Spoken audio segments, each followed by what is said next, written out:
Okay guys, another unboxing video for today. Ito na. Ayan. So, yan, may lero siyang label. Check na natin, no. Plastic lang siya yata, no. Pero ano siya, naka parang palobo.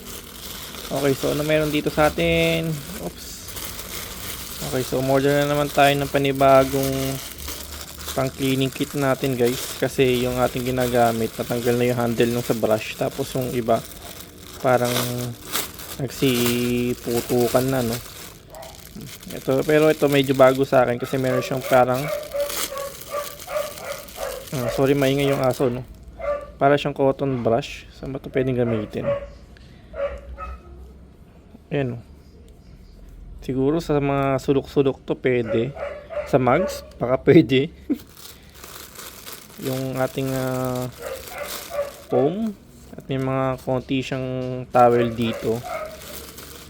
Pero kung pampupunas to sa okay naman, ano. Kaya lang piling pa nakakagasgas yan. At meron siyang maliit dito na parang ayan, pamahid din yan, no. Basahan sa Tagalog.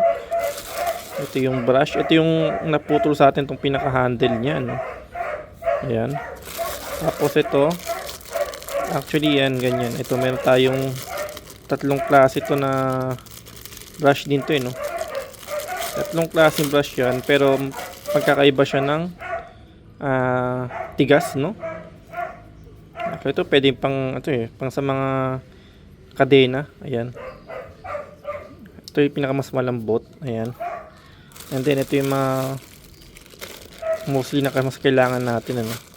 Lalo pagka yung sa mga sulok-sulok to ng mga tuni-tornilyo. Napakalaking bagay nito, guys.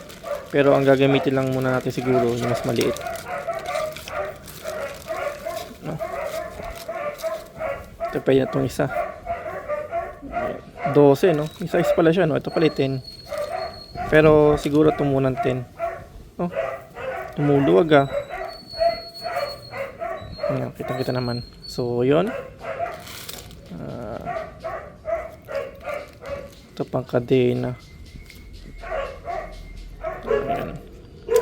Tapos ito, tatago lang natin. So, ito may different size siya na available dyan. So, ito yung ating pang cleaning kit sa ating motor, ano. Sponge talaga siya. Pero pwedeng gamitin natin itong isang to. Tapos tago lang din natin. Pero ito, pero siya pwede sa mga ano to, no? Ano nga ba? Kasi may tatlo siya, no? Ganyan. Sa mga I think sa shock pwede ito, no? Okay, try natin. So, yun lang, guys. Ito lang yung naging unboxing natin for today. Ito yung pinaka-cleaning kit na pili natin. Very cheap na rin. Subok na rin kahit paano. Pang basic, no? Basic cleaning lang. All goods na rin. So, yun lang po muna. And thank you for watching po.